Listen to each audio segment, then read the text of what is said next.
Hello students, कैसे हैं आप सब। पूरी आशा करती हूँ कि स्वस्थ होंगे, मस्त होंगे। हम अपने पहले के वीडियो में जेंडर टॉपिक कंप्लीट कर चुके हैं, रिलीजन टॉपिक कर चुके हैं। क्लास 10th का सिविक्स का चैप्टर जेंडर रिलीजन कास्ट चल रहा है। जेंडर टॉपिक पूरा अच्छे से समझा चुकी हूँ कि कैसे लड़के और लड़कियों में भेदभाव समाज में होता है और उसको ठीक कैसे किया जा सकता है। आपको रिलीजन टॉपिक करा चुकी हूँ कि कैसे कम्युनलिज्म पैदा होता है जब धर्म सर पर चढ़ जाता है, और ठीक कैसे कर सकते हैं कि जब हम एक सेकुलर स्टेट हैं, धर्मनिरपेक्ष, कि सारे धर्म बराबर हैं, किसी धर्म को भी शोषण नहीं करना है, किसी को सप्रेस नहीं करना है। तो ये दोनों टॉपिक मैंने कराए हैं। अगर किसी ने नहीं समझा है तो मेरे पहले वाले वीडियो को देख सकता है, आपको डिस्क्रिप्शन में लिंक मिल जाएगा। ठीक है, अब आज हम अपनी क्लास शुरू करते हैं कास्ट टॉपिक के साथ, और इसके साथ ये चैप्टर कंप्लीट हो जाएगा। ठीक है, देखें तो जेंडर हुआ, रिलीजन हुआ, आपको थोड़ा थोड़ा समझ आया कि लड़के लड़कियों में भेदभाव नहीं करना, या लड़कियां भी बराबर हैं। फिर मैंने आपको रिलीजन बताया, सारे धर्म बराबर हैं, किसी को सप्रेस मत करो। ठीक है, अब हम करेंगे क्या, कास्ट टॉपिक। बहुत सिंपल है, जातियां हैं, डाइवर्सिटी है, इतनी सारी जातियां हैं, इतनी वैरायटी है कि कैलकुलेट करना मुश्किल है। ठीक है, तो डाइवर्सिटी है, जाति होना, क्योंकि फिर जैसे धर्म मैंने आपको समझाया था, बाय बर्थ आपको धर्म मिल जाता है, तो इसी तरीके से बाय बर्थ आपको जाति मिल जाती है। इसमें कोई दिक्कत वाली बात नहीं है। ठीक है, लेकिन वही बात है कि जब आप अपनी जाति को सर पर चढ़ाएंगे कि मेरी जाति से बड़ा कुछ नहीं, तो फिर उसके बाद जो जाति है और पॉलिटिक्स है उसमें भी इशू हो जाता है और झगड़े होते हैं समाज में। तो यहाँ पर हम समझेंगे कास्ट इनइक्वालिटी कैसे पैदा होती हैं और कास्ट और पॉलिटिक्स में क्या कनेक्शन है। ठीक है, सबसे पहले देखो कि कास्ट इनइक्वालिटी, जातियों में भेदभाव कैसे पैदा होता है। बिकॉज वन कास्ट, ठीक है, try to marriage within their own caste, एक जाति के लोग अपनी ही जाति में शादी करना पसंद करते हैं। ठीक है, one caste pass their generation words to their successors, एक जाति के लोग अपने जो पीढ़ियों का काम है वो अपने सक्सेसर्स को विद रिचुअल्स, पूरे पूजे पाठ के साथ करके प्रदान कर देते हैं कि बार्बर का बेटा बार्बर, पॉट मेकर का बेटा पॉट मेकर, कि जिसका जो काम है पीढ़ियों में वही काम करें, सही या गलत गलत। तो उससे डिस्क्रिमिनेशन पैदा होता है कि भाई ये जाति यही काम करेगी, दिमाग फिट हो गया कि ये वाली जाति के लोग ये काम करेंगे। क्यों भाई, जिसमें जो काबिलियत है वो वैसा काम करे। ठीक है, हमें ये बात समझ में आ गई। इसके अलावा एक जाति के लोग दूसरी जाति के लोगों के साथ मिंगल होकर खाना खाना पसंद नहीं करते, ये भी बिल्कुल गलत है। बट जब आप एक दूसरी जाति के साथ खाना नहीं खाना चाहते बैठ के, है ना, मिंगल नहीं होना चाहते, कुल मिलाकर अपनी ही जाति में शादी करना चाहते हैं, या फिर अपने ही जो जनरेशन्स के काम हैं उसे अडॉप्ट कराते हैं आपके पेरेंट्स, तो इसकी वजह से डिस्क्रिमिनेशन होता है, कास्ट इनइक्वालिटी होती है, जातियों में असमानताएं आती हैं। ठीक है, ये फिट हो जाता है सोसाइटी में दिमाग में कि ऊंची जाति के ये काम है और नीची जाति के ये काम है। भैया ऊंचा नीचा कोई नहीं होता, सब में बराबर काबिलियत है, जिसमें जो जितनी काबिलियत उतना ज़्यादा पोजीशन ले लो, तो क्या दिक्कत वाली बात है। बट आपको समझ में आया कि ये ऐसे व्यूज़ हैं जिसकी वजह से कास्ट इनइक्वालिटी पैदा होती है। देखो ज़रा क्या कहना चाहती हूँ मैं, occupation are passed on from one generation to another. मैंने यही बोला ना कि जो काम धंधे हैं, कि पॉट मेकर का बेटा पॉट मेकर, और बार्बर का बेटा बार्बर, कि नाई का बेटा नाई बनेगा, है ना। तो ये कास्ट इनइक्वालिटी को पैदा कर देता है, ये समाज की सोच है। तो ऑक्यूपेशन का जो सिस्टम है हेरिडिटरी, कि वंश में जैसी पीढ़ियों ने काम करा भैया ये वही काम करेगा, इसको और कोई काम के लायक नहीं है, ये तो गलत बात है। बट इससे क्या होता है, कास्ट इनइक्वालिटी पैदा होती है। Member of the same caste group were supposed to form a social community that practiced the same or a similar occupation, married within a caste group and did not eat with member from others। समझा दिया मैंने आपको कि अपनी ही जाति में खाएंगे, दूसरों के साथ नहीं उठना बैठना, दूषित हो जाएंगे, कंटामिनेट हो जाएंगे। ओ हो, कितनी मतलब बेवकूफ़ी भरी बात है। दूसरी जाति में शादी नहीं करेंगे, अरे जहाँ आपको ठीक लगता है वैसे करो। ठीक है, जहाँ आपके पेरेंट्स बोले, जहाँ आपको ठीक लगता हो। तो ये जो मैरिज वाला सिस्टम है, ये जो खाने पीने वाला सिस्टम है, जो ऑक्यूपेशन मोबिलिटी है, इससे क्या होता है कि जो जनरेशन में एक जैसा ही काम धंधा पास होगा, इससे कास्ट इनइक्वालिटी पैदा होती है। समझ में आ गया, ये अभी बेसिक है टॉपिक का, आपको आ जाना चाहिए।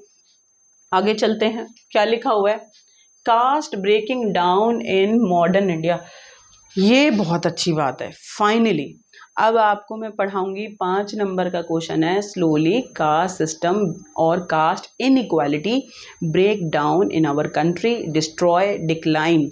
धीरे धीरे जातिवाद, जातीय असमानता भारत में से खत्म हो रही है। कैसे खत्म हो रही है, जरा बात को समझो। बहुत अच्छी बात है। 5 नंबर का क्वेश्चन है, caste disappear from India, caste inequality disappear from India. कैसे खत्म हो रही है? सोशल रिफॉर्मर्स, देखो बेटा, we have some social reformer and nationalist, Mahatma Gandhi, Jyotirao Phule, doctor B R Ambedkar और Periyar Ramaswamy नेंकर। These are the great personality. Those started struggle to remove or absent caste inequality from our society. हमारे देश और समाज में से जातीय असमानता को ख़त्म करने के लिए इन्होंने संघर्ष करा, चाहे वो पेरियार रामास्वामी हैं, गांधी जी हैं, बी आर अम्बेडकर हैं और ज्योतिबा फूले हैं। 1 नंबर के लिए अलग से आ जाते हैं कि name the reformers those fight to remove caste based inequality from our country. समझ में आ गया? तो ये पहली कोशिश है कि समाज में से जातीय भेदभाव को हटाना है ये। दूसरा, with economic development, large scale urbanization and growth of literacy, education, occupational mobility. आज इकोनॉमिकल ग्रोथ हो रही है आपके देश की, और जब पैसा विकास की बात होगी, लिटरेसी की, पढ़े लिखे होंगे सब, तो बेटा ये जाति का जो समस्या है ना बहुत पीछे छूट जाएगी, कोई इसके बारे में नहीं सोचेगा। फाइन एग्जाम्पल, अगर जब आप प्रोफेशनल बनेंगे तो क्या किसी कंपनी को ज्वाइन करते हो आप ये बोलेंगे कि सब मेरी ही जाति के होने चाहिए तब मैं इसे ज्वाइन करूँगा, है ना?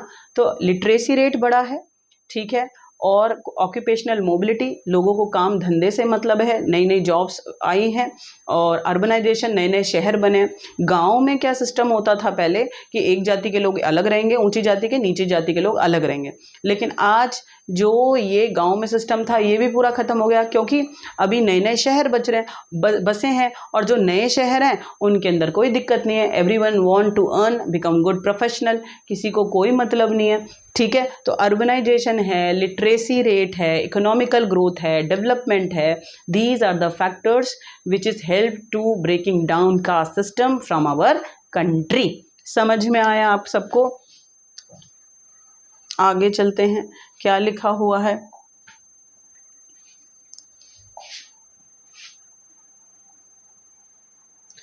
The weakening of the position of the landlords in the villages and the old notions of the caste hierarchy are breaking down. मैंने कहा ना पहले पूरा सिस्टम होता था top to bottom in our villages कि लैंडलॉर्ड्स होंगे, ज़मींदार, वो ऊंची जाति के हैं, वो अलग रहेंगे, शान से रहेंगे, फैसिलिटीज़ के साथ, और जो लोअर कास्ट हैं वो अलग रहेंगे। But now it is breaking down in villages. क्यों? क्योंकि जो गाँव के लोग हैं वो भी पढ़े लिख रहे हैं, साथ में वो शहरों की तरफ माइग्रेट हो रहे हैं अच्छी अपॉर्चुनिटीज़ के लिए। तो अब जातियों में किसी को ज़्यादा इंटरेस्ट है नहीं, ठीक है, बाय बर्थ आपको जो टैग है कि ये जाति है, ठीक है, लगी हुई है, लेकिन सबको आज सिर्फ काम, सुविधाएं, हेल्थ, एजुकेशन, इकोनॉमिकल ग्रोथ, इन सब से मतलब है। जब आपका दिमाग इतना अच्छा हो जाएगा तो जातिवाद अपने आप आपके देश से खत्म हो जाएगा, और जो कि धीरे धीरे हो रहा है। In urban areas, it is not matter much who is walking along in next, ठीक है, street with you, and you do not have any issue to eat in a restaurant with other people. It means अगर आप कहीं किसी restaurant में जाते हैं तो आप कहते हो कि भाई इस रेस्टोरेंट में ना मेरी जाति के होंगे तब खाऊंगा, आपको रेस्टोरेंट वाला धक्के मार के निकाल देगा, ठीक है। तो आज सब मिलजुल कर खाना खा रहे हैं, आप रेस्टोरेंट जा रहे हैं, आप होटल जा रहे हैं, आपको कोई दिक्कत नहीं होती है, क्योंकि आप पढ़ लिख गए हैं, आप शहरों में रह रहे हैं। दूसरी बात ये, you do not have any problem to walk with another people और another caste people in your street. अब गली में चल रहे हो तो ये कहते हो हट जाओ, मेरी जाति के ही लोग चलेंगे, दूसरी जाति को वहाँ से हटा दोगे, नहीं। तो शहरों में बहुत अच्छी बात है, पढ़े लिखे लोग हैं, जॉब से, अर्निंग से, economical growth, literacy rate, employment, इन चीज़ों पे बात होती है, और लोगों को एक साथ खाने पीने में, एक साथ चलने में कोई दिक्कत नहीं है। These factor help to remove caste inequality from our country. आया होगा आपको ये समझ में। और सबसे अच्छी जो बात है, constitution of India prohibited any caste based discrimination. Today, our government and constitution take initiative and caste based inequality prohibited abolish in our constitution. आज जाति के नाम पर आपका शोषण नहीं किया जा सकता और ये कॉन्स्टिट्यूशन में साफ लिखा हुआ है। Fine example, untouchability, article 17 added in our constitution. No one practice caste based inequality. ये जो छुआछूत वाला प्रॉब्लम था इसको अब ख़त्म कर दिया गया है। कास्ट रिलेटेड कोई भी इनइक्वालिटी प्रैक्टिस नहीं की जा सकती, किसी को दबाया नहीं जा सकता, एक्सप्लॉइट नहीं किया जा सकता। समझ में आया आपको इतनी बात? तो these are the factors you feel so relaxed. Urbanization, growth of economy, literacy rate high, ठीक है, urbanization and untouchability and caste based inequality abolish by constitution. इसकी वजह से अब देश में से धीरे धीरे कास्ट इनइक्वालिटी खत्म हो रही है। ठीक है, अब आपको लेके चलते हैं उल्टे क्वेश्चन पे, जस्ट अपोजिट। बच्चे इतने कंफ्यूज होते हैं ना कास्ट वाले टॉपिक पे। अभी तो मैडम आप कुछ और बोल रहे थे, अब कुछ और बोल रहे हैं। This is universal truth, positive और नेगेटिव साथ में चलता है, इसीलिए मैं कह रही हूँ। एक क्वेश्चन मैंने अभी भी आपको पढ़ाया, caste disappear from India, caste inequality धीरे धीरे खत्म हो रही है। अब जस्ट अपोजिट क्वेश्चन लेके चलते हैं, caste still practice in India, कहीं नहीं गई, आज भी भारत में जातिवाद प्रैक्टिस होता है। कैसे प्रैक्टिस होता है? Constitution prohibit and abolish untouchability, छुआछूत की बीमारी को खत्म कर दिया, but still it is practice in many areas, remote areas in our country. आज भी भारत में ये छुआछूत की समस्या को माना जाता है। ठीक है, गलत या सही? बिल्कुल गलत है, बट है तो है, अब क्या करें। एक तो ये, दूसरा old aspects related to caste still persist in our country. आज भी जाति से रिलेटेड जो मुद्दे हैं, जो ट्रेडिशंस हैं, वो परसिस्ट हैं, समाज में कॉन्टिन्यूस प्रैक्टिस हो रहे हैं। तीसरी बात आपको ध्यान से समझनी पड़ेगी, those are highly educated acquiring education in a modern way. It mean जो पढ़ लिख गए मॉडर्न तरीके से शहरों में, उन्हें वो बिल्कुल भी जातिवाद में विश्वास नहीं करते। But what about those are illiterate, they still practice casteism. यानी जो पढ़ लिख गए, आगे बढ़ गए, वो तो ठीक, वो जातिवाद को नहीं मानते। लेकिन जो अनपढ़ हैं, जिन्होंने जाति को पहले प्रैक्टिस करा, जिनके जनरेशन ने, वो तो अभी अब उन्हें स्कूल कॉलेज थोड़ी भेज दोगे। तो आज भी जातिवाद का जो विषय है, जो इनइक्वालिटी है, वो मानते हैं। तो जो अनपढ़ रह गए वो कास्टिज्म को प्रैक्टिस करेंगे। ओल्ड एस्पेक्ट्स जो ट्रेडिशन है कास्ट के, आज भी प्रसिस्ट हो रहे हैं, समाज में कंटिन्यू प्रैक्टिस हो रहे हैं। अनटचेबिलिटी बैन तो कर दिया कॉन्स्टिट्यूशन ने, still it is practice by so many people in our country. तो इससे साबित होता है कि कास्ट आज भी भारत में प्रैक्टिस होती है, इनइक्वालिटी। आया समझ में? देखो क्या लिखा हुआ है, बेस मैंने आपको समझा दिया, एक बार आपको समझना है slowly. Caste breaking down from our country, और अभी मैं आपको बता रही हूँ caste still practice in our country. Caste has not disappear, गायब नहीं हुई। कंटेम्प्रेरी इंडिया आज भी हमारे भारत में मौजूद है। कैसे मौजूद है जरा देखो, some of the order aspects of the caste have persisted. लगातार जो कास्ट से रिलेटेड एस्पेक्ट्स हैं, ट्रेडिशन है, रिचुअल्स हैं, फॉलो हो रहे हैं, करते हैं लोग। Even now most people marry within their own caste or their tribe. आज भी लोग अपनी ही जाति में शादी करना पसंद करते हैं। पढ़े लिखे लोग हैं, अपनी समझदारी से अपना मैचअप ढूंढते हैं और करते हैं। लेकिन जो मोस्ट ऑफ द केसेस हैं, समाज का प्रेशर रहता है कि नहीं नहीं, चाहे अच्छी लड़की मिले ना मिले, अपने ही समाज में शादी करनी है, या अच्छा लड़का मिले या ना मिले। ठीक है, तो ये समाज का जो प्रेशर होता है ना, वो कास्टिज्म को प्रैक्टिस करने के लिए मजबूर कर देता है कि ज़्यादातर लोग आज भी क्या करते हैं, अपनी ही जाति में शादी करना पसंद करते हैं। Untouchability has not ended completely, still it is practice in our country. भले ही संविधान में लिखा है कि अनटचेबिलिटी अब बैन है, कोई प्रैक्टिस नहीं करेगा, सजा मिलेगी, फिर भी लोग नहीं मानते, फिर भी प्रैक्टिस करते हैं। अनपढ़ता देखो अपने देश के अंदर। तो कास्ट इनइक्वालिटी तो बनी रहेगी, कहाँ जाएगी अगर आप सुनेंगे ही नहीं, कॉन्स्टिट्यूशन के को नहीं समझेंगे, रिस्पेक्ट नहीं करेंगे। तो those groups that did not have access to education were prohibited from the acquiring it, have natural lagged behind. जिन लोगों ने मॉडर्न तरीके से पढ़ाई नहीं करी, अनपढ़ हैं या पुराने तरीके से पढ़े लिखे हैं, तो भैया वो तो प्रैक्टिस करेंगे, कास्ट इनइक्वालिटी को मानेंगे। ठीक है, समझा दिया मैंने आपको। Caste continues to be closely linked to the economical status. अच्छा, ये पॉइंट बहुत इंपॉर्टेंट है। कास्ट और इकोनॉमिकल स्टेटस का अपने आप में बहुत गहरा संबंध है कि ये माना जाता है जो अपर कास्ट हैं अपॉर्चुनिटी ज़्यादा रही हैं तो वो रिच हैं, और जो लोअर कास्ट हैं उनके पास अपॉर्चुनिटी थी नहीं एजुकेशन की, जॉब्स की, तो और बहुत लंबे टर्म समय तक, तो बेटा वो इकोनॉमिकली थोड़ा सा लैग बिहाइंड है, समाज में थोड़ा सा पीछे हैं, तो इकोनॉमिकली स्टेटस उनका पीछे है। अब बच्चे बहुत सारे मुझे कहते हैं कि नहीं नहीं मैम, बहुत सारे शेड्यूल कास्ट रईस होते हैं और बहुत सारे जो जनरल कैटेगरी के हैं वो गरीब होते हैं। इन रेयर केसेस, ज़्यादातर केसेस में क्या होता है कि ये शेड्यूल कास्ट और लोअर कास्ट जो हैं, ट्राइब्स जो हैं, वो बेटे इकोनॉमिकली पीछे हैं। ठीक है, तो ये चीज़ें साबित करती हैं पांचों पॉइंट कि कॉन्स्टिट्यूशन में होने के बाद कि कास्ट इनइक्वालिटी ख़त्म कर दी गई है, सब बराबर हैं, still caste practice in our country. आई बात आपको समझ में आनी भी चाहिए, और सिर्फ एग्ज़ाम पर्पस से नहीं आनी चाहिए। आप बच्चे हैं, आप में अवेयरनेस आनी चाहिए। ना हम जाति से रिलेटेड कोई भेदभाव करेंगे, ना हम धर्म से रिलेटेड कोई डिस्क्रिमिनेशन करेंगे, और ना जेंडर डिस्क्रिमिनेशन करेंगे। अगर आज आपको ये क्लास में बात समझ गई तो फिर ठीक, आपका डेवलपमेंट विकास निश्चित है, और आपका निश्चित है तो आपके देश का भी निश्चित है ना। अच्छी बात है या नहीं है? अच्छी बात है भाई, बहुत अच्छी बात है। अब आपको जैसे मैंने अभी अभी 2 क्वेश्चन कराए हैं, caste disappear from India, caste inequality still practice in India. एक बार गायब हो रही है धीरे धीरे, एक बार मैंने बोला कहीं नहीं जा रही, यहीं पे मौजूद है, अभी भी हो रहा है। तो इसी तरीके से अब मैं आपको 2 क्वेश्चन कराऊंगी, एक दूसरे से उल्टे क्वेश्चन है। एक बार बोलूंगी क्या कास्ट इन पॉलिटिक्स, और एक बार बोलूंगी पॉलिटिक्स इन कास्ट। देखो, कास्ट इन पॉलिटिक्स और एक बार बोलूंगी पॉलिटिक्स इन कास्ट। अब कहोगे मैडम एक ही तो शब्द है, नहीं नहीं, एक जैसे शब्द नहीं है, सिमिलर साउंड कर रहे हैं। देखो, एक बार मैंने आपको प्रभावित करा, आपको ये लेक्चर समझ आया या नहीं आया, लेकिन असर तो पड़ेगा, ठीक है। और उसी तरीके से एक बार आप मुझे प्रभावित करोगे कि मेरे बच्चों को समझ आया है नहीं आ रहा, मैं उस क्यूरोसिटी से पढ़ाऊंगी कि इन्हें और अच्छे से समझ में आए, और अपनी स्ट्रैटेजी बदलूंगी। तो एक बार बच्चा टीचर को सिखा देता है, एक बार टीचर बच्चे को सिखा देता है, तो ये डबल स्टैंडर्ड रिलेशन है, वन वे टीचिंग नहीं होती।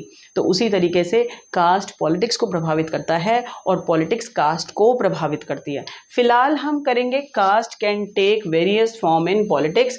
कास्ट का राजनीति पर असर पड़ता है, caste can take various form in politics. ठीक है, बहुत इंपॉर्टेंट क्वेश्चन है। देखें कि जाति का आपकी राजनीति पर क्या असर पड़ता है। When parties choose candidate in election, they keep in the mind the caste composition of the electorate and nominate candidate different caste so as the muster necessary support to win election।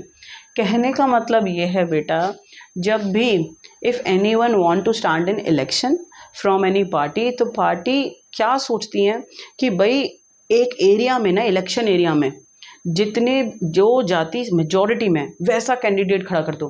अगर जाट बहुत बड़ी मात्रा में किसी area में रह रहे हैं तो जाट कैंडिडेट खड़ा कर दो, गुर्जर किसी एरिया में, इलेक्शन एरिया में ज़्यादा रह रहे हैं तो गुर्जर कैंडिडेट खड़ा कर दो, because everyone want to win election. किसी भी हालत में उन्हें इलेक्शन को जीतना है, बात को समझो। तो every political party use caste, ठीक है, this factor to win election, and they try to stand candidate which is whose जो कास्ट है, जिसका जो संबंध उसी इलेक्शन एरिया से होगा। समझ में आया? देखो, आप मान लो ये इलेक्शन एरिया है, ठीक है, यहाँ पर जाट बहुत बड़ी मात्रा में रहते हैं, तो ए पार्टी बी पार्टी कोई भी होगी ना, तो वो यही सोचेगी यार जाट कैंडिडेट को खड़ा कर देते हैं, ठीक है, तो जाटों के सारे वोट हमें मिल जाएंगे। अब आपको ये बात समझ में आ गई। हम आगे करते हैं। अब क्या लिखा हुआ है, political parties and the candidates in election make appeal to the caste sentiment to the mustered support। ओ हो, यानी every political party and candidates to win election, ठीक है, create emotional appeal लोगों से इमोशनल अपील करते हैं कि हम आपकी जाति के हैं, हमारी जाति पे जो अत्याचार हुए हैं उन्हें हम ठीक करेंगे, अपनी जाति के लिए इम्प्रूवमेंट करेंगे। तो इमोशनल अपील करते हैं और जाति के नाम पर वोट मांगा जाता है। समझ में आया? दोनों पॉइंट दिमाग में अभी फिट करो, खाओ पियो और डाइजेस्ट कर लो। क्या कह रही हूँ कि जब इलेक्शन होते हैं, जीतने के लिए हर पार्टी क्या स्ट्रैटेजी यूज़ करती है कि एक इलेक्शन एरिया में कि जिस जाति के लोग ज़्यादा हैं वैसा कैंडिडेट, उसी जाति का कैंडिडेट खड़ा कर दो तो इलेक्शन जीत जाएंगे। दूसरा, they get what? Emotional appeal from voter. Emotional appeal की जाती है कि हम आपके जात के हैं, आपकी भावनाओं को समझते हैं। क्यों? समझें या ना समझें, कोई नहीं समझता। Everyone want win election, use dirty tricks, corruption, बस भैया जीतने से मतलब है। लेकिन इमोशनल अपील करते हैं कि हम आपकी जात के हैं, आपकी समस्या को समझते हैं। समझ में आया आपको? आगे चलते हैं। क्या लिखा हुआ है? Universal adult franchisee. Everyone know that every candidate and political party, one vote, one value, and everyone try to get mustard support. बहुत ज़्यादा इलेक्शन में जीतना है तो हर वोट की वैल्यू होती है। And this gear up and push candidates and political party. देखो, universal adult franchise and the principle of one person one vote compelled political leaders to gear up, उन्हें पुश कर देता है, एनकरेज कर देता है to task of mobilise and secure political support. यानी political leaders aware, ठीक है, with this thing universal adult franchise, one vote one value, हर किसी वोट की ज़रूरत है जीतने के लिए, तो ज़्यादा से ज़्यादा वो इकट्ठा करने की, मोबिलाइज करने की कोशिश करते हैं वोटों को जीतने के लिए। आया? तो कास्ट बेस्ड पॉलिटिक्स होती है, बिल्कुल सही बात है। Caste can take various form in politics. Caste, जाति जो है वो राजनीति को प्रभावित करती है। जाति के नाम पर वोट मांगा जाता है, जातियों के वोट को इकट्ठा किया जाता है, एक एक वोट की वैल्यू होती है। और बेटा ऐसे ही कैंडिडेट को, जाति के कैंडिडेट को खड़ा किया जाता है एक इलेक्शन में जिस जाति के लोग ज़्यादा होते हैं। आया आपको समझ में? अब ईमानदारी से सोच के बताओ, क्या सिर्फ जाति के नाम पर ही इलेक्शन को जीता जा सकता है? बिल्कुल भी नहीं। अगर किसी को लगता है कि सिर्फ जाति के नाम पर वोट मांग के, इमोशनल अपील कर कर इलेक्शन को जीता जा सकता है तो फिर उसका हारना निश्चित है। ठीक है, अब इसका उल्टा क्वेश्चन मैं आपको क्या दिखा रही हूँ, election are all about caste. ठीक है, क्या जो पॉलिटिक्स है और क्या जो इलेक्शन है सिर्फ वो कास्ट बेस्ड होते हैं, जाति के नाम पर ही इलेक्शन लड़े जाते हैं? एम्प्लॉयमेंट है, जेंडर डिस्क्रिमिनेशन है, हेल्थ है, एजुकेशन है, क्या इन सब मुद्दों पे बात नहीं होती? सिर्फ जाति के नाम पर वोट डाला जाता है? नहीं, जाति के अलावा भी बहुत सारे मैटर हैं, वो मैं आपको बाद में कराऊंगी। अब आपको साबित करने की कोशिश करूंगी। 5 नंबर का क्वेश्चन है, 5 पॉइंट है एनसीईआरटी में। Caste can not alone a factor which is influence politics and election. सिर्फ एक कास्ट इफेक्ट करता है, ये मैं मान रही हूँ, लेकिन सिर्फ कास्ट ही इन्फ्लुएंस करता है, कास्ट के नाम पर ही इलेक्शन लड़ा जाता है, ऐसा नहीं होता। देखें, no parliamentary constituency in the country has a clear majority of one single caste. पूरे भारत में एक ऐसा इलेक्शन एरिया मुझे बता दो जहां पर बेटा क्या होता हो, एक ही जाति के लोग रहते हों। किसी भी इलेक्शन एरिया में एक जाति के लोग हो ही नहीं सकते। पूरे भारत में बता दो, डाइवर्सिटी है, मेजॉरिटी माइनॉरिटी होती है किसी इलाके में, किसी इलेक्शन एरिया में, लेकिन ऐसा नहीं हो सकता कि एक कॉन्स्टिट्यूएंसी में, एक इलेक्शन एरिया में एक ही जाति के लोग रहते हों। तो ये तो पॉलिटिशियंस की गलत बात है कि हम एक जाति का कैंडिडेट खड़ा करेंगे और हम जीत जाएंगे, तो उनका हारना निश्चित हो जाएगा। तो no one parliamentary constituency in the country has a clear majority of single caste. एक कास्ट हो ही नहीं सकती। No party win the votes of all the voter of the caste and community. और ये भी गलत है। मान लेते हैं एक इलेक्शन एरिया में जाट हैं तो, और जाट कैंडिडेट खड़ा कर दिया, तो क्या सारे जाट उसी कैंडिडेट को वोटिंग देंगे? उनके अपने इंटरेस्ट नहीं हो सकते? वो किसी और बिहाफ पे भी वोट दे सकते हैं, पार्टी को दे सकते हैं, पॉपुलैरिटी ऑफ कैंडिडेट को दे सकते हैं, काम को देख के दे सकते हैं। तो ये भी गलत है ये सोचना कि एक जाति के कैंडिडेट को खड़ा कर देंगे और सारे वोट मिल जाएंगे। एक पार्टी को, एक कैंडिडेट को उस इलाके के, उस इलेक्शन एरिया के सारे वोट मिल ही नहीं सकते। चलो, many political parties may put up candidates from the one same caste. भाई देखो, अगर एक चालाकी करेगा तो बाकी पागल हैं, वो भी वही चालाकी करेंगे जीतने के लिए। एक पॉलिटिकल पार्टी को पता है कि यहाँ पर जाट कैंडिडेट ज़्यादा हैं, ठीक है, तो उसने क्या किया बेटा, जाट कैंडिडेट को इलेक्शन में खड़ा कर दिया, और दूसरी पार्टी ने भी खड़ा कर दिया जाट कैंडिडेट को, तीसरी पार्टी ने भी जाट कैंडिडेट को खड़ा कर दिया। तो इससे क्या होगा, वोट तो बट जाएंगे। तो ये जो फिलॉसफी है, स्ट्रैटेजी है, ये अपने आप फेल हो जाएगी। Try and understand. मैंने आपको ये बताने की कोशिश की थी, caste can not alone a factor which is influence politics. सिर्फ जाति के नाम पर इलेक्शन को नहीं जीता जा सकता। पूरे भारत में कोई भी ऐसा इलेक्शन एरिया नहीं है जहाँ पर एक ही जाति के लोग रहते हैं। लोगों का अपना इंटरेस्ट होता है, सब एक कैंडिडेट और एक जाति के लोग को वोट नहीं दे सकते। दूसरा, अगर आप एक जाति के कैंडिडेट को खड़ा करेंगे तो जो बाकी जो पॉलिटिकल पार्टी हैं वो भी खड़ा करेंगी, तो वोट तो फिर भी बढ़ जाएंगे। समझ में आया आपको इतनी सी बात? आगे देखो आप क्या लिखा हुआ है, the ruling party and the sitting MLA और एमपी फ्रिक्वेंटली लूज इलेक्शन। अगर सिर्फ जाति के नाम पर ही इलेक्शन जीते जाते तो why big parties, big fame, popular name MLAs and MP lose election frequently. अगर सिर्फ जाति के नाम पर इलेक्शन होते तो ये तो फिक्स हो जाते, हर बार जाति के नाम पर इलेक्शन लड़ते और जीत जाते, बट ऐसा तो नहीं हुआ ना। तो MLA MPs of big parties lose election frequently, it means सिर्फ जाति एक अकेला ऐसा फैक्टर नहीं है जो क्या करता है, इलेक्शन को प्रभावित करता है। आपको मेरी बात समझ में आई होगी। These are the factor we strongly said that caste it's can not alone a factor which is influence politics. Caste कोई एक अकेला ऐसा फैक्टर नहीं है जो इलेक्शन को प्रभावित करता है और सिर्फ इसी के दम पर इलेक्शन को जीता जा सकता है। नहीं, बिल्कुल भी नहीं। समझ में आ गया? आना भी चाहिए, सिंपल सी बात है यार। जाति जाति ज़्यादा करोगे तो फिर डेवलपमेंट कहाँ से लेकर आओगे? पढ़ाई के बारे में सोचो, ज्ञान अवेयरनेस के बारे में सोचो, ठीक है। अब हम चलते हैं other factor which is influence politics and election. मैं ये कह रही हूँ कि जाति के नाम पर इलेक्शन को नहीं जीता जा सकता, जाति भी प्रभावित इलेक्शन को करती है, एक्सेप्टेड कास्ट इन पॉलिटिक्स। मैं पढ़ा चुकी हूँ, caste can take various form in politics, करती है, लेकिन अकेले करती है ये गलत बात है, ठीक है। तो अब आप बात को समझो, other factor which is influence politics. आप दूसरे फैक्टर देखो जो पॉलिटिक्स को प्रभावित करते हैं। कौन कौन से फैक्टर हैं जिसके नाम पर इलेक्शन हो सकता है? The voter have strong attachment to the political party. भाई कई वोटर्स तो चाहे पार्टी कैसी भी है, अगर उन्हें वो पार्टी पसंद है ना, डेडिकेशन है उनका, तो वो उस पार्टी को ही देंगे। मैंने बहुत सारे लोगों को देखा है, मैं किसी एक पॉलिटिकल पार्टी का नाम नहीं देना चाहती, चाहे वो साफ दिखा रहे हैं इसने करप्शन कर लिया, ये हो गया वो हो गया, लेकिन उसी पार्टी को वोट देंगे, क्योंकि सम वोटर हैव स्ट्रॉन्ग कनेक्शन और अटैचमेंट विद सम पार्टीज। तो पार्टी की अपनी पॉपुलैरिटी के नाम पर भी वोट जाता है। People within the same caste और कम्युनिटी हैव डिफरेंट इंटरेस्ट।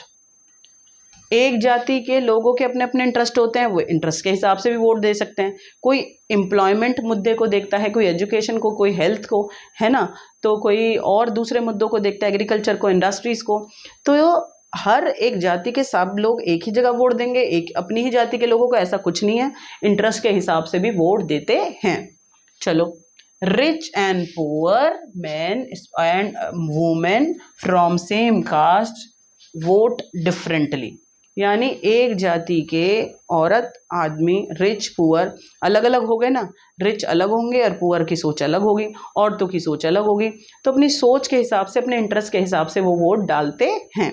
समझ में आया होगा आपको, ये बात सिंपल सी है। ये तो सबसे अच्छा है। People assessment of the performance of the government. Some educated and aware people cast vote on the basis of performance of government. Government ने 5 साल काम किया या नहीं किया उसको चेक करके तब वोट डालते हैं। अच्छा काम किया तो वोट दे दो, नहीं किया तो they find out another political party and give them chance, किसी और पार्टी को वोट दे देते हैं। समझ में आया आपको? And the popularity rating of the leader, कभी कभी लीडर की पॉपुलैरिटी के हिसाब से भी वोट पड़ता है कि अगर किसी लीडर को लोग पसंद करते हैं, वो किसी भी पार्टी में चले जाएं, बार बार चेंज कर लें पार्टी, उस लीडर को वोट मिलेंगे। पॉपुलैरिटी ऑफ लीडर भी होता है, पॉपुलैरिटी ऑफ पार्टी भी होता है, असेसमेंट वर्क ऑफ गवर्नमेंट भी होता है, गवर्नमेंट के काम को जज भी किया जाता है। Poor rich of same caste people have different opinion, अलग अलग लोगों की अलग अलग इच्छाएं हो सकती हैं, उसके हिसाब से वोट पड़ता है। तो these are the factor means lot, ठीक है। On these basis people cast their vote. आया समझ में? कास्ट के अलावा इन सब बेसिस पर भी लोग अपना वोट डालने जाते हैं। समझ में आया आपको? सिंपल सी बात है। आगे चलते हैं, पॉलिटिक्स इन कास्ट। अब आपको उल्टा क्वेश्चन लेके चलती हूँ। पहले मैंने आपको क्या दिखाया था? कास्ट इन पॉलिटिक्स, कास्ट का, जाति का पॉलिटिक्स पे प्रभाव पड़ता है। अब मैं कह रही हूँ पॉलिटिक्स का कास्ट पर प्रभाव पड़ता है। कैसे प्रभाव पड़ता है जरा देखो, बहुत सिंपल सा है। पॉलिटिक्स एंड कास्ट, पॉलिटिक्स का कास्ट पर प्रभाव पड़ता है। Each caste group tried to become bigger by incorporating with its neighboring caste or subcaste which were earlier excluded from it. कहने का मतलब है बेटा, पहले जिन जातियों को एक्सक्लूड, बाहर निकाल के समाज से रखते थे, गंदा भद्दा समझते थे, आज उन जातियों की आरती उतारी जाती है। और बिल्कुल होना चाहिए, ये समझ होनी चाहिए। क्यों? एवरी कम्युनिटी और कास्ट पीपल नो दैट कि हमें दूसरों के साथ, दूसरी जातियों के साथ कोऑपरेट करना पड़ेगा, तभी हम बड़े हो सकते हैं, सत्ता में आ सकते हैं, पावर में आ सकते हैं। तो हुआ ना, पॉलिटिक्स के प्रभाव की वजह से आज हर जाति दूसरी जाति के साथ कोऑपरेट कर रही है बड़ा बनने के लिए। Those caste earlier time period exclude from society, जिन जातियों को समाज से बाहर रखा जाता था, आज उन जातियों को समाज में दर्जा दिया जा रहा है, उनके साथ कोऑपरेट कर रहे हैं, उनके साथ मिलकर काम कर रहे हैं। ठीक है, दूसरा प्रभाव देखते हैं। Various caste groups are required to enter in the coalition with other caste or community and thus enter into a dialogues or negotiation। बेटा, आज समाज में कोई भी काम करना है ना, तो क्या हो रहा है? Every caste enter in dialogues, deliberation and discussion. आज हर जाति जो है दूसरी जाति के साथ नेगोशिएशन कर रही है, बातचीत कर रही है, हल निकालने की कोशिश करती है। क्योंकि पॉलिटिकल पावर में आना है, सबको पता है कि अगर आपको पॉलिटिकल पावर में आना है तो दूसरी जातियों के साथ बना के रखना पड़ेगा, उनकी भी समस्या सुननी पड़ेगी, उनका समाधान निकालना पड़ेगा, क्योंकि हर कास्ट का अपना वैल्यू होता है। तो today every caste enter in coalition with other caste and ready to negotiation, बातचीत करने के लिए तैयार हैं। पहले अवॉइड करते थे। तो पॉलिटिक्स की वजह से हुआ अच्छा असर या नहीं हुआ? बिल्कुल अच्छा असर हुआ। New kind of caste group have come up in a new political arena like backward और फॉरवर्ड।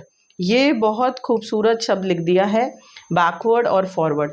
पता है बेटा, पहले जो शेड्यूल कास्ट होते थे, लोअर कास्ट होते थे इन अवर सोसाइटी, दे मतलब रिकग्नाइज विद बैड वर्ड्स, उनको बहुत गलत शब्दों का इस्तेमाल करते थे बुलाने के लिए, उन्हें बहुत हर्ट होता था। But today in our constitution all are equal, और constitution government try to give equal opportunity to all for their development। सबको बराबरी का मौका देने के लिए क्या किया जा रहा है?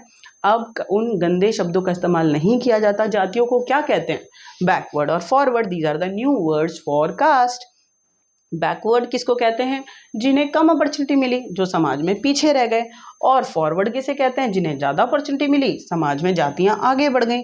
तो अब कोई दिक्कत नहीं लग रही, बैकवर्ड और पीछे फॉरवर्ड, जो आगे हैं तो आगे ही हैं, और जो पीछे रह गई जातियां उनको आगे लाना है। अब इसमें कुछ खराब नहीं लग रहा।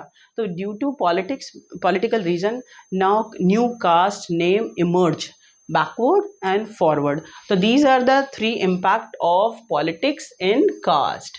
समझ में आया आप लोगों को?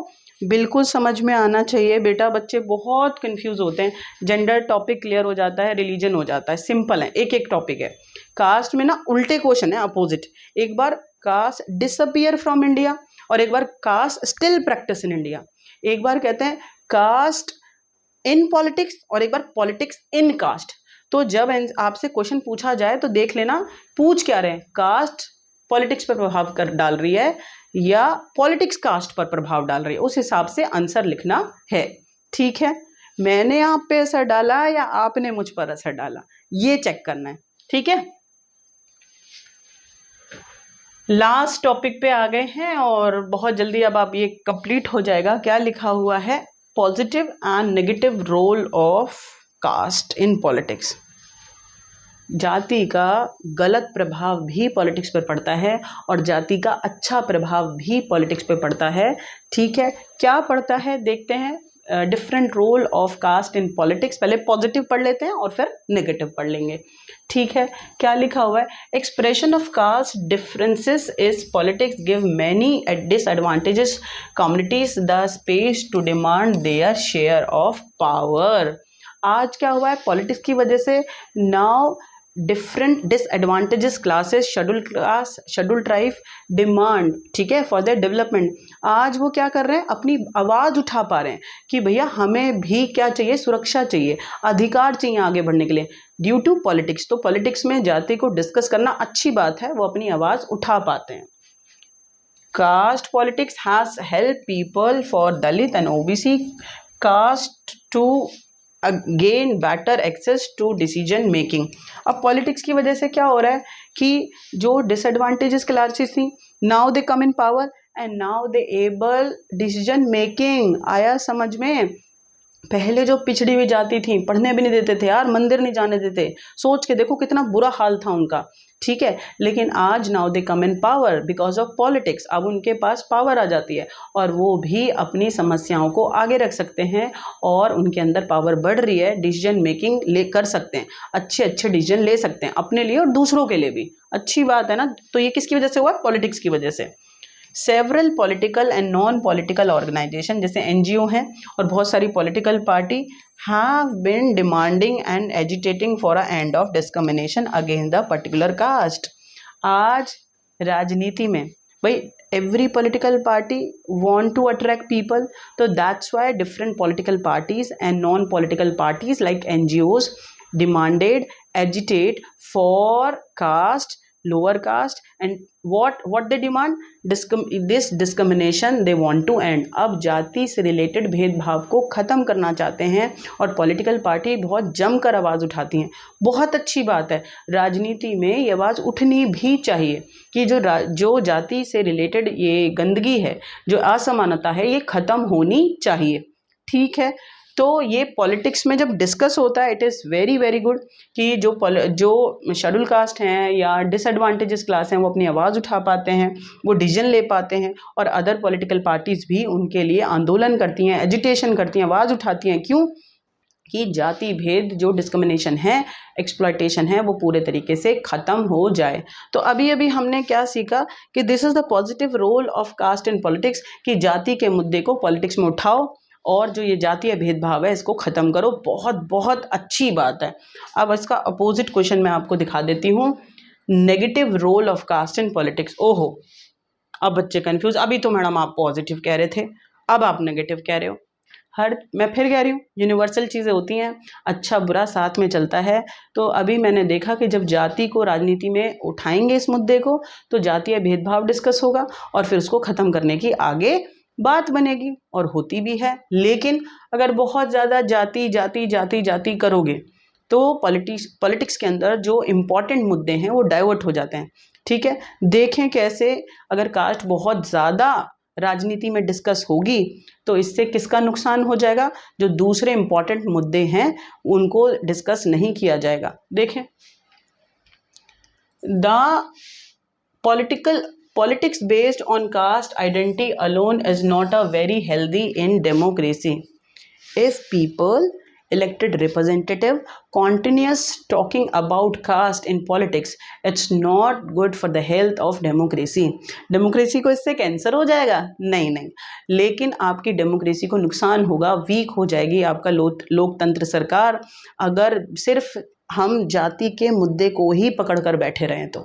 गलत बात है, डिस्कशन होना ज़रूरी है क्योंकि वहाँ भी प्रॉब्लम है, लेकिन एक ही मुद्दे को लेकर आओ। आपके देश में बहुत सारे मुद्दे हैं विकास के यार, उन्हें भी तो डिस्कस करना पड़ेगा। देखो, it can divert attention from other pressing issues like poverty, development and corruption.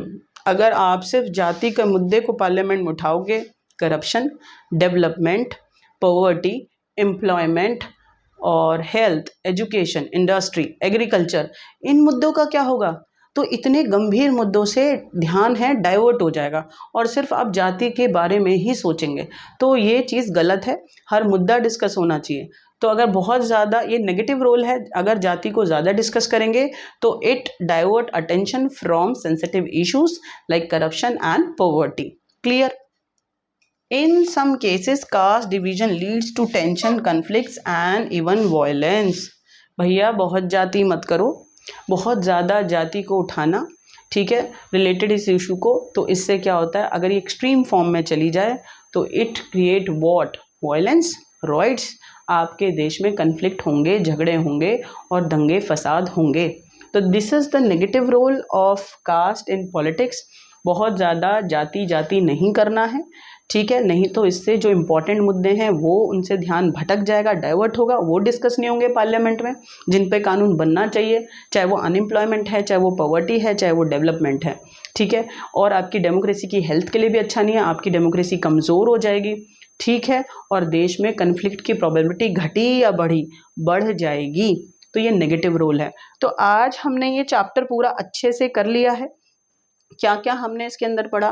Cast का पॉजिटिव और negative role, caste in politics and politics in caste, ठीक है, caste can not alone a factor which is influence politics, caste still practice in India, caste disappear from India. तो एक cast से related छोटे छोटे topic हैं, हमने सारे कवर कर लिए हैं, पूरा चैप्टर अच्छे से ख़त्म हो चुका है, चाहे वो हमारा जेंडर टॉपिक है, रिलीजन टॉपिक है या कास्ट टॉपिक है, ठीक है।